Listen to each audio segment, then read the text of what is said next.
Ce jour est dédié pour la Refoua Shlema de Yosef ben Victoria et du Rav Yehuda Raphaël ben Esther, Bezrat Hashem.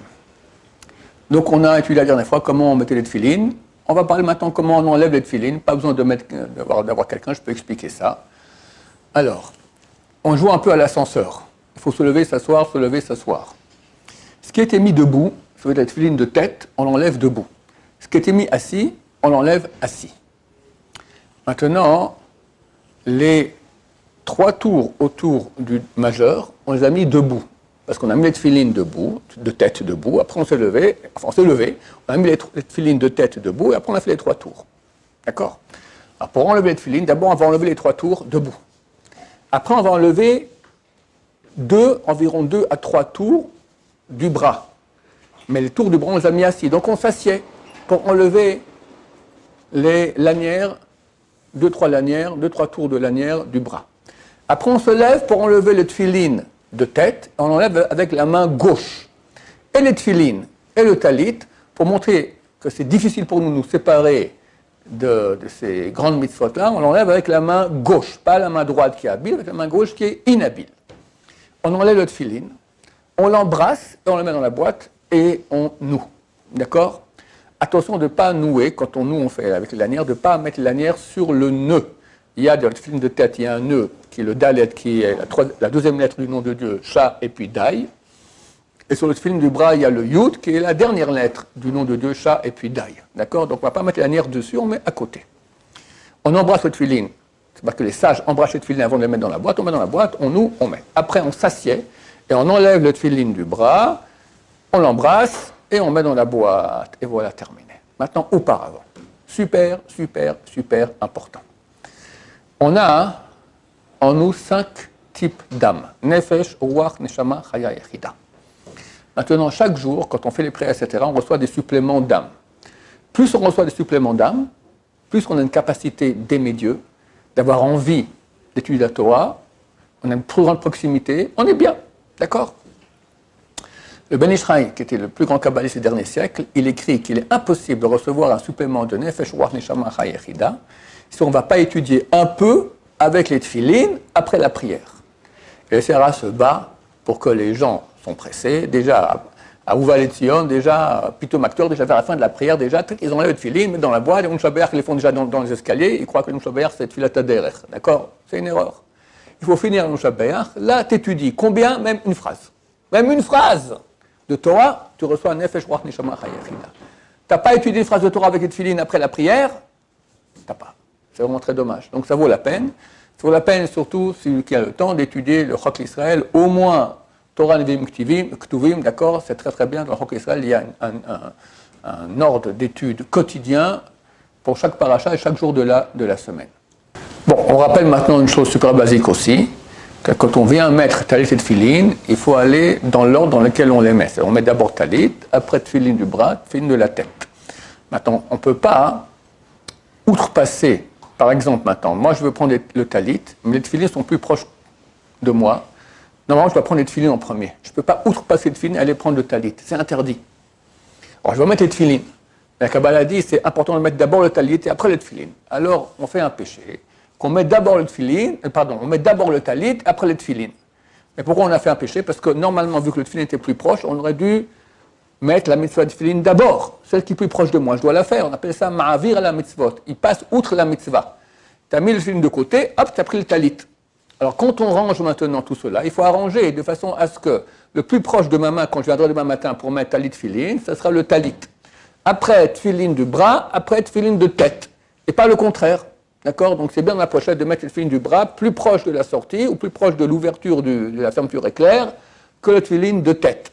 Et je rappelle qu'il y a ici en Israël des sortes de cylindres plastiques pour mettre les tefilines. C'est l'armée qui donne cela. C'est très mauvais. Pourquoi? Parce que je n'ai pas le droit de mettre le tefilin de tête, qui est plus sain, sous le tefilin du bras. Or là-bas, ils sont l'un sur l'autre. Donc je vais mettre le tefilin du bras en bas, le tefilin de tête en haut. Et quand je joue, qu'est-ce que je vois en premier? Le tefilin de tête. Je prends et je le mets de côté pour prendre le tefilin du bras. Ça, c'est interdit. Ma'avir la mitzvot, tu passes outre la mitzvah. Tu aurais dû normalement mettre le tefilin de tête en premier. On ne va pas faire ça. On doit mettre d'abord tefillin de bras, après de tête. Donc il faut éviter d'acheter ce type d'avoir ce type de boîte de tefillin et prendre des pochettes normales dans lesquelles on mettra plus profondément le tefillin de tête et plus à l'extérieur le tefillin du bras. Je rappelle aussi que quand on fait la mitzvah, il faut au moins un moment, si possible au début, après on oublie, penser la pensée essentielle qu'on doit avoir lorsqu'on met les tefillin, que de nous ordonner de mettre tefillin du bras, tefillin de tête, dans lequel il y a 4 parchemins, dans lequel il y a 2 choses. 1, l'unicité de Dieu, Shema Yisrael Hashem Elokeinu Hashem Echad. 2, le fait que Dieu nous est sorti d'Égypte avec des miracles qui montrent qu'il a la maîtrise totale de tous les mondes supérieurs et inférieurs, qui lui sont subordonnés, qui lui sont, comment on dit en français, ça veut dire quoi en français, subordonnés, qui lui sont soumis. D'accord ? Et Dieu a une maîtrise totale sur eux. De même, je mets le tefillin de tête sur la tête dans lequel il y a ma neshama, mon âme, que je subordonne, que je soumets à Dieu. Le tefillin de bras par rapport au cœur dans lequel il y a toutes les pensées et la poursuite des plaisirs, et je pense par cela diminuer ma poursuite des plaisirs physiques.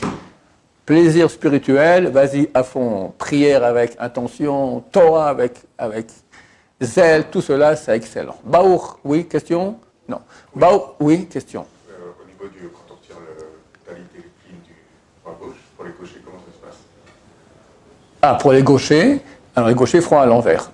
Pour eux, leur droite, c'est leur gauche, et leur gauche, c'est leur droite. Parce qu'ici, on veut montrer que c'est dur pour nous. Alors, s'il fait avec la main gauche, c'est facile pour lui. S'il est, alors il va d'après la main avec laquelle il écrit. Maintenant, il faut savoir que les lanières, comme on a déjà parlé, il ne faut pas qu'elles soient à l'envers. Actuellement, c'est très bien, il y a des lanières qui sont noires des deux côtés. C'est très bien de faire ça, ce n'est pas obligatoire. Mais même si c'est noir des deux côtés, il faut que la partie lisse soit à l'extérieur et la partie rugueuse soit à l'intérieur. Faire attention parce que ce n'est pas bien, surtout au niveau de la tête et surtout au niveau du bras. Ici, il faut aussi faire en sorte que ce soit la partie lisse qui soit à l'extérieur, mais c'est moins grave si ça se tourne, mais quand même faire attention à cela. Maintenant, les tefillin, les lanières, elles descendent. Il faut que le tefillin, les lanières de droite, descendent jusqu'au niveau de la ceinture. Et il ne faut pas que ça se balade comme ça. Alors on les prend, on les roule comme ça l'une sur l'autre et on les met soit dans la ceinture, soit moi qui n'ai pas de ceinture, je les mets dans le pantalon. D'accord ? Mais pas que ça descende sur la cuisse. D'accord ? Là-bas. Celle de gauche, je vous dis un truc qui n'est pas écrit dans les livres. Je l'ai entendu de mon maître qui a étudié chez le Rav Sasson Mizrahi, qui était le plus grand kabbaliste de la génération passée. Une fois à Purim, j'étais voir Rabbi Solomon Bachol, grande génération, je dis Kvod Harav, dites-moi chez qui on peut étudier la vraie Kabbalah, le top des kabbalistes. Il dit rien. Je dis Kvod Harav, Purim, c'est marqué à Purim, tout celui qui tend la main, on lui donne de l'argent. Et on dit aussi, tout celui qui tend la main à Dieu, il entend les prières. Moi, je tends la main vers vous, d'accord, dites-moi. Il se tait. Alors, je commence à lui dire tous les kabbalistes que je connaissais, lui, là, il dit rien. Enfin, dites-moi un. Il m'a dit le Rav Sasson Mizrahi. D'accord ? Lui, il a dit que le tefillin de gauche, il faut qu'il s'arrête au niveau du cœur, pas plus bas, les lanières. Alors on les prend et on fait comme ça. Les jours où je penche une chemise avec poche, je la mets dans la poche ici, près du corps, c'est fait pour ça. Pourquoi il y a une poche ici et pas à droite? D'accord, c'était fait pour nous. Et sinon, comme cette chemise-là qui n'a pas de poche, je mets dans la poche intérieure de la veste. S'il y a vrai, ni ça, alors on met en bas. D'accord, il n'y a pas le choix. C'est mieux que plutôt que ça se balade comme ça.